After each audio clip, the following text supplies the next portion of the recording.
ওই খেলা ছেলে ঘুরতে পারতাম, সকালবেলা নিয়ে যেত 8টার সময়, আর বিকেলবেলা 5টার সময় চলে আসতাম বোড়ালে থেকে। তো এইভাবে শুটিং করা হলো। তারপরে ছবি রিলিজ করলো, খুব ঘরে বসে কেঁদেছিলাম। দিদি যখন মারা গেছে দেখতে পেলাম, বাবা কাপড় নিয়ে এসছেন, মানে হরিহর ভাই দুর্গা দুর্গা বলে ডাকছে, তাকে সব নতুন শাড়ি দেবে, সামান্য সিন। আর সেই সময় আমিও ইমোশনাল হয়ে গিয়ে, ছোটবেলায় বলে কি হবে, একটা তো ভাব জন্মায় ভেতরে, হ্যাঁ, সেটা দেখে আমিও কেঁদে, হ্যাঁ, দিদি মারা গেছে, দিদির জন্য শাড়ি নিয়ে এলো, আর দিদি দিতে পারবো না, এই মনে করে আমি ইমোশনাল লিখে দেখেছিলাম হলের মধ্যে। খুবই, হ্যাঁ, আর আপনার সঙ্গে তো একটা দারুণ সম্পর্ক তার ছিল, উমা দাশগুপ্ত। আমি আমার সঙ্গে একটু আপনাকে ইন্টারভিউ করি, আমি উমা দাশগুপ্তর তো আমি ইন্টারভিউ করেছি, সেখানে কিন্তু আপনার ব্যাপারে উনি কিন্তু খুব ইমোশনাল ছিলেন। আমাকে ওই বয়সে উনি মারা যাওয়ার তো 6-7 মাস আগে আমি তার সঙ্গে গিয়ে দেখা করেছিলাম। দেখা তো করতেন না কারোর সঙ্গে, তো আমি যেতাম সেখানে, আপনাকে নিয়ে কিন্তু ভীষণ ইমোশনাল ছিলেন। স্নেহ করতেন আমার 9 বছর, 14 বছর। আচ্ছা, আপনি না আমাকে দেখুন, এই শুটিংয়ের গল্প তো শেষ হবে না, শেষ নেই এর। আপনি কি যদি একবার না আমাকে একটা গল্পটা বলেন, ট্রেন দেখতে যাওয়ার সিনটা। ওটার গল্পটা আছে, ওটার গল্পটা হচ্ছে দুবার হয়েছে শুটিং, দুবার হয়েছে শুটিং, মজার গল্প। হ্যাঁ, দুবার হয়েছে শুটিং, একবার 16 মিলিমিটারের, একবার 35 মিলিমিটার। তা 16 মিলিমিটারের ছবিটা তুলেছিল পর ওইখানেতেই, তবে সেটা ভালো হয় নাই, লাইটিং হয়নি ঠিক মতো, যাই কোনোরকম মানে প্রথম পছন্দ হয়নি কাকাবাবু। পরবর্তী পর্যায়ে যেটা সেই শুটিংটা হয়েছিল ওই পালসিটেতে, পালসিটেই গেলে, হ্যাঁ, পালসিটেতে, শক্তিগড়ের কাছে পালসিটে, আর লেভেল ক্রসিংয়ের পাশ দিয়ে যেতে হতো, গিয়ে আমরা শুটিংটা করতাম। তা দুবার না 3বার শুটিংটা হয়েছিল। সে আমি তখনকার দিনে তো সেই টয়টাতে মেসেজ দিয়ে ট্রেন আসছে, তার খবর নিত টেলিগ্রাফে, কান দিয়ে, যেটা টেলিগ্রাফে তারে সেই যে পোস্টটা ছিল, সেই পোস্টারে কান পেতে দেখছি, আওয়াজ পাচ্ছি, করে আওয়াজ হচ্ছে। হ্যাঁ, তো যাই হোক, এগুলো মজা লাগতো, সেইভাবে করেছি। তারপরে যে এত কিছু হবে আর এত কিছু পাবো জীবনে, কত পুরস্কার যে পেয়েছি তারপরেও ঠিক নেই। এটা কতগুলো শটে হয়েছিল মনে আছে? না, এটা শুনছি, টাকার ব্যাপারটা যাবো, এটা কতগুলো শট নেওয়া হয়েছিল? মানে আমরা যখন সিনেমাটা যখন দেখি তখন তো দেখি যে আপনাদের দিকে একবার, উপাস থেকে একবার ট্রেন যাচ্ছে, আপনাদেরকে দেখাচ্ছে লং শটে। না, সেটা তো কারণগুলোর টেকনিক্যাল ব্যাপার। আমাদেরটা যে আমি ট্রেন কভার গেছিল, আমি আর দিদি তো একবারই গেছে, একবারই ট্রেন গেছে। আচ্ছা, একবারই ট্রেন গেছে। প্রথমে অন্য গাড়ি গেছে, তার রেলের যে চাকাগুলো ঘুরছে ওইটা আগে নিয়েছে। মানে এই ট্রেনটা একবারই, কারণ ট্রেন যাওয়ার তো একটা খরচা আছে। হ্যাঁ, ও একবারই নিয়েছে চাকার শটটা। আচ্ছা, চাকা চলে যাচ্ছে, উপাস থেকে যেটা দেখাচ্ছে। আর তারপরে আমাদের দৌড়ে গিয়ে আমাদের ট্রেন দেখা একবারই হয়েছে, ওটা একটাই শটে।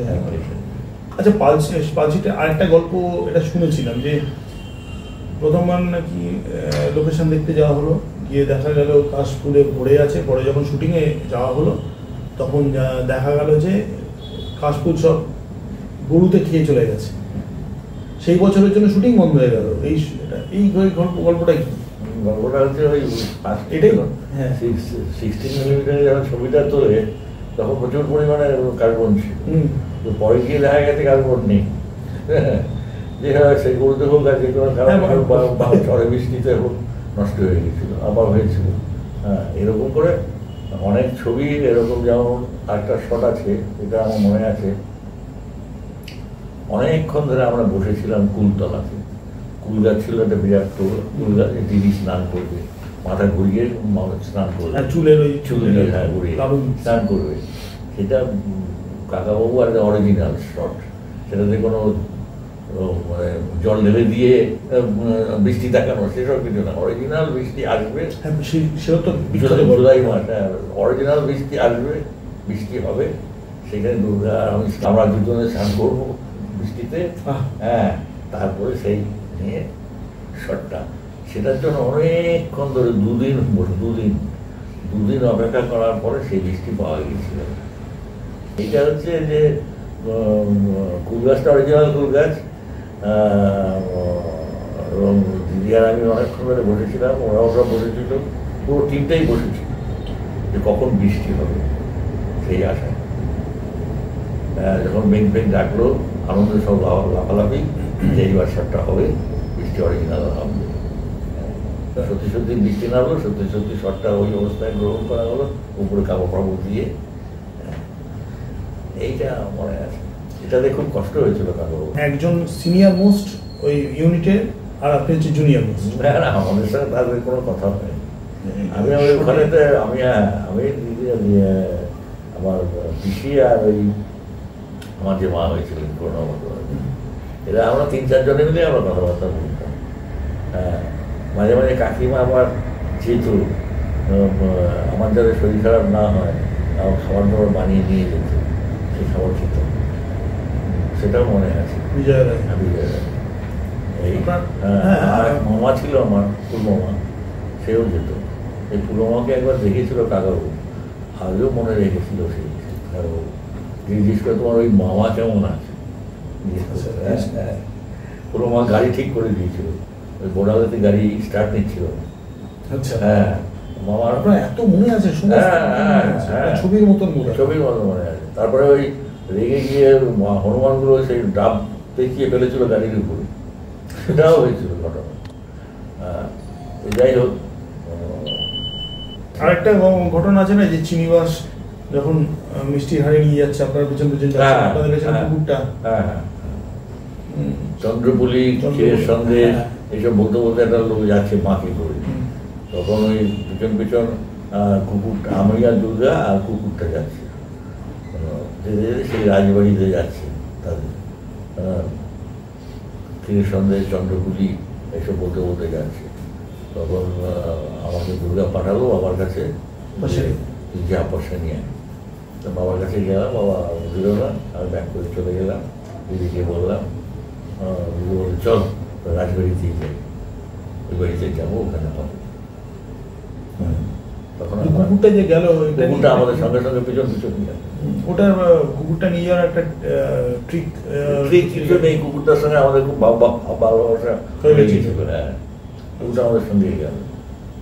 সত্যজিৎ লেখাতে অন্যরকম একটা পেয়েছিলাম, যেতে কুকুরটা নাকি নড়তে চাইছিল না, তারপরে দুর্গার ওই ইয়ের মধ্যে যে পেছনে হাত দিয়ে যাওয়া, আর এখানে নাকি একটা খাবার কিছু দেওয়া ছিল, সেটা থেকে ফলো করবে, এরকম একটা লেখার আছে আর কি।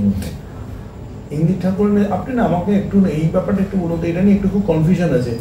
মানে অনেক জায়গাতে শুনেছি উনি তো 55 সালেই মারা গেছিলেন বলে শুনেছিলাম, মানে ইন্দির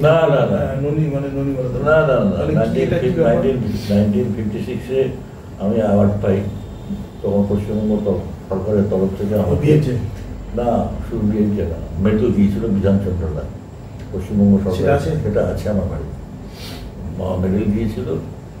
আর বিএফজে সার্টিফিকেট আরেকবার হয়েছিল অনুষ্ঠান, সেটা বিএফজে সাংবাদিক। তখন ওই যুগান্ত পত্রিকার যে মালিক ছিলেন এবং বড় চিফ এডিটর ছিলেন তুষারকান্তি ঘোষ, উনি আমাদের উনি দাওয়া করিয়েছিলেন আমাদের পশ্চিমবাংলার রাজ্যপাল ডক্টর হরেন্দ্রনাথ মুখোপাধ্যায়, ওনার স্ত্রী বঙ্গবালা দেবী আমাকে বিএফজে সার্টিফিকেটটা দিয়েছিলেন। আর বিধানচন্দ্র রায় 1956-এ, হ্যাঁ 56-এই যখন নাকি ঘুরে এলো ইয়ে থেকে, ইন্টারন্যাশনাল ফিল্ম ফেস্টিভ্যাল থেকে ঘুরে এলো, তখন যখন বেস্ট চাইল্ড আর্টিস্ট আর বেস্ট সাপোর্টিং অ্যাক্ট্রেস হিসাবে চুনিবালা দেবীকে আর আমাকে পুরস্কার দিয়েছিল। তা আমি শিশু শিল্পী হিসেবে বেস্ট পুরস্কার পেয়েছিলাম, আর চুনিবালা দেবী তার অভিনয়ের জন্য। এবং সেই সময় আমাদের একটা অনুষ্ঠান করেছিল গ্রেট ইস্টার্ন হোটেলে, এবং সেখানে পশ্চিমবঙ্গ সরকারের তরফ থেকে আমাকে একটা মেডেল দিয়েছিল বিধানচন্দ্র রায়। হ্যাঁ, সেই মেডেলটা আছে আমার কাছে। হ্যাঁ।